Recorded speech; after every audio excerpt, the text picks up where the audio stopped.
नमस्कार साथियों, आप सभी का दत्ता क्लासेस में स्वागत है। साथियों, हम बात कर रहे हैं बोर्ड एग्ज़ाम की और फिज़िक्स। अगर हम क्लास 10th की बात करें, चाहे वो CBSE हो, ICSE हो या यूपी बोर्ड हो, किसी भी बोर्ड की बात करेंगे तो फिज़िक्स में एक क्वेश्चन बहुत ज़्यादा पूछा जाता है और वो हमारा है इलेक्ट्रिक करंट का। ठीक है, उसमें आपसे बोलेगा कि डिराइव द फार्मूला। ठीक है, इसको आप अगर एग्ज़ाम आपको देना है तो इसको ज़रूर पढ़ के जाएँ। डिराइव the formula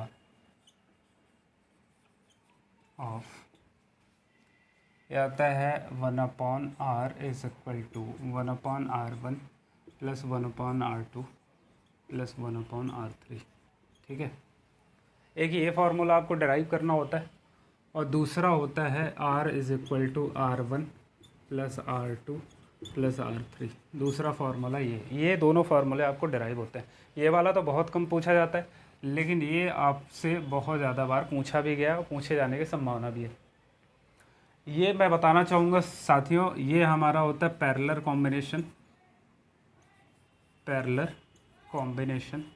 ठीक है, ये फार्मूला तब आएगा जब हमारे रजिस्टर जो भी हैं वो पैरेलल कॉम्बिनेशन में लगे हैं, तब ये फार्मूला आता है। और ये वाला फार्मूला तब आता है जब हमारा कॉम्बिनेशन जो है, रेजिस्टेंस का जो कॉम्बिनेशन है वो सीरीज कॉम्बिनेशन है, तब सीरीज कॉम्बिनेशन। यहाँ से दो बातें निकल के आई कि सर पैरेलल कॉम्बिनेशन क्या होता है, सीरीज कॉम्बिनेशन क्या होता है। तो चलिए इसको समझते हैं और इसका अभी फार्मूला ड्राइव करके आपको दिखा रहा हूँ मैं कि कैसे ये फार्मूले बने। ठीक है, चलो अब हम बात करेंगे सीरीज कॉम्बिनेशन और पैरेलल कॉम्बिनेशन। मेरे साथियों, अगर हम पैरेलल कॉम्बिनेशन की बात करेंगे तो हमारे जो रेजिस्टेंस होते हैं वो कुछ ऐसे फॉर्म में जुड़े होते हैं। ठीक है, दूसरा, तीसरा, ठीक है, ऐसे जुड़े होते हैं। यहाँ पे एक बैटरी लगी होती है। ठीक है, ये इसको साथियों हम R1 मानते हैं, इसको R2 मानते हैं और इसको R3 मानते हैं। ठीक है, ये हमारे जो रजिस्टर हैं वो सीधा किस में लगे हैं, पैरेलल कॉम्बिनेशन में। देखो, इसके पैरेलल ये, इसके पैरेलल ये। ठीक है, तो इसको पैरेलल कॉम्बिनेशन बोला जाता है। साथियों, मुझे एक बात बताओ, मान लो अगर हमने 20 वोल्ट की बैटरी ले ली। ठीक है, हमने एक ऐसी बैटरी ली है जिसका जो पोटेंशियल डिफरेंस है वो V है। ठीक है, अब मुझे बताओ, अगर यहाँ V पोटेंशियल का है तो कुछ ना कुछ इसमें करंट फ्लो कर रही होगी, और हम मान के चलेंगे भाई इसमें करंट I फ्लो कर रही है। यहाँ भी I फ्लो करेगी, यहाँ भी I फ्लो करेगी। लेकिन साथियों, जैसे ही यहाँ पे जाएगी तो यहाँ पे 3 तार हो गई, एक ये, दूसरी ये, तीसरी ये। तो अभी यहाँ से क्या होगा कि तीनों तार अलग अलग हैं, तो इसमें जो करंट फ्लो होगी वो सारी अलग अलग होगी। तो हम मान के चलेंगे इसमें I1 फ्लो हो रही है, इसमें I2 फ्लो हो रही है और इसमें साथियों I3 फ्लो हो रही है। इस बात में किसी को कोई प्रॉब्लम है तो बताओ। दूसरा, ओम्स लॉ हमारा कहता है, या ओम्स लॉ के अकॉर्डिंग हमने एक फार्मूला भी देखा है कि V is equal to IR होता है। ये हमने पहले भी देखा है। यहाँ से अगर करंट निकालोगे, I की वैल्यू निकालोगे साथियों, तो V/R होगा। इस बात में किसी को कोई प्रॉब्लम है? I की वैल्यू V/R1 होगा। बताओ, कोई दिक्कत है? अब मेरे साथियों, अगर यहाँ से मैं बात करूँ तो यहाँ पे करंट आई, लेकिन यही I करंट फिर I1, I2 और I3 में कन्वर्ट हो गई है। इसका मतलब क्या हुआ, इसको यहाँ पे लिख देता हूँ। I इज इक्वल टू क्या होगा, V/R। ठीक है, यहाँ से I जो करंट है वो 3 पार्ट में डिवाइड हो रही, I1, I2 और I3 में। ठीक है, अब मुझे बताओ साथियों, अगर I is equal to V/R होता है तो पोटेंशियल तो हर जगह सेम है। यहाँ बदल R1, R2 और R3 बदल रहा है। तो अगर मैं I1 निकालूंगा तो क्या होगा, पोटेंशियल तो हर जगह ठीक है, रेजिस्टेंस R1 है।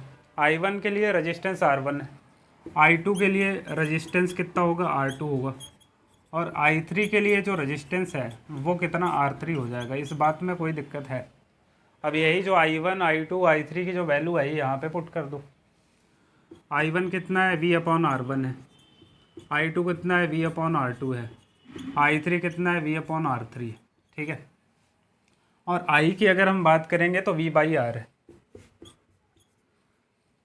अब इसको मैं मिटा दे रहा हूँ, आप समझ गए होंगे ये बात। अब यहाँ से साथियों आप देख रहे हो कि v हमने ले लिया कॉमन, क्योंकि तीनों में v है। ये हो जाएगा 1/r1, ये हो जाएगा 1/r2, ये हो जाएगा 1/r3, ठीक है।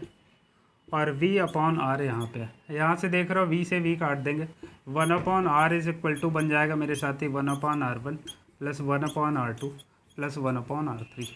इस बात में कहीं कोई प्रॉब्लम है आपको तो बताओ।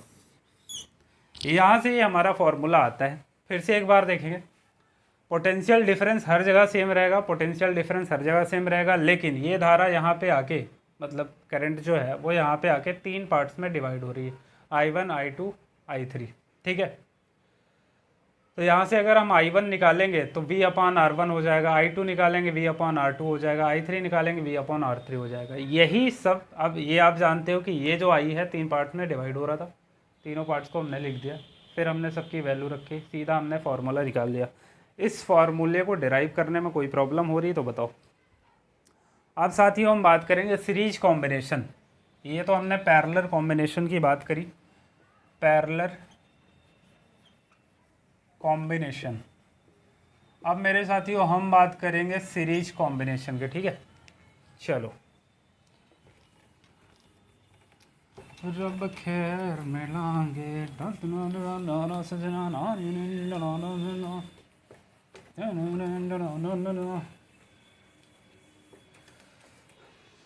चलो, अब हम सीरीज कॉम्बिनेशन की अगर बात करें मेरे साथियों, सीरीज कॉम्बिनेशन,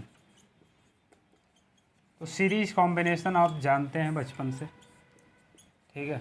और टेस्ट सीरीज और वनडे सीरीज़ नहीं है, ठीक है। सीरीज़ का मतलब हमारा जो रेजिस्टेंस होगा, एक यहाँ पे लगा हुआ है, दूसरा यहाँ पे लगा हुआ है, और तीसरा रेजिस्टेंस यहाँ पे लगा हुआ है। यहाँ पे एक छोटी सी हमने बैटरी लगा दी, ठीक है। अब मेरे साथियों यहाँ पोटेंशियल डिफरेंस V1 है, सॉरी V है, तो इसमें करंट I फ्लो करेगी, यहाँ भी करंट I फ्लो करेगी। अब वायर एक ही है तो मेरे साथियों करंट जो होगी वो I ही होगी, इसमें I है, ठीक है। रेजिस्टेंस की अगर हम बात करें तो यहाँ पे रेजिस्टेंस R1 है, यहाँ पे R2 है, यहाँ पे R3 है। मेरे साथियों जो इस कंडीशन में सीरीज में होता क्या है कि ये पोटेंशियल जो है ना वो अलग अलग होता है। मतलब ये रेजिस्टेंस के लिए पोटेंशियल V1 होगा, इस रेजिस्टेंस के लिए पोटेंशियल V2 होगा, और इस रेजिस्टेंस के लिए पोटेंशियल V3 होगा, ठीक है। यहाँ पे देख रहे हो कि ये पोटेंशियल जो है वो 3 पार्ट में डिवाइड हो रहा है, यही वाला पोटेंशियल 3 पार्ट में डिवाइड हो रहा है। तो V इज इक्वल टू हम जानते हैं क्या होगा, V1 plus V2 plus V3। इस बात में किसी को कोई प्रॉब्लम है तो बताओ। अब हम ये भी जानते हैं कि V is equal to IR होता है, ठीक है। करंट हर जगह के लिए सेम है, यहाँ भी करंट वही, यहाँ भी वही, यहाँ भी वही, ठीक है। करंट सबके लिए सेम है, तो V is equal to IR1 हो जाएगा, V1 is equal to IR1 हो जाएगा, V2 IR2 हो जाएगा, और V3 IR3 हो जाएगा, ठीक है। अब IR यहाँ पे तीनों में I कॉमन है, ले लो भाई, ये बचा R1, ये बचा R2, और ये बचेगा R3, ठीक है। I से I हमने कट कर दिया, R की वैल्यू जो निकल के आई मेरे साथियों वो आई R1 plus R2 plus R3। इस बात में किसी को कोई प्रॉब्लम है तो बताओ। दूसरा फार्मूला हमने ये डिराइव कर लिया। साथियों ये फार्मूला डेरिवेशन के लिए आपसे पूछा जाता है हर बोर्ड एग्ज़ाम में, चाहे UP board, CBSE board, Bihar board, Jharkhand board, Haryana board, Delhi board, कोई सा भी बोर्ड हो, सब जगह ये क्वेश्चन हमेशा पूछे गए हैं, हमेशा कॉमन क्वेश्चन है।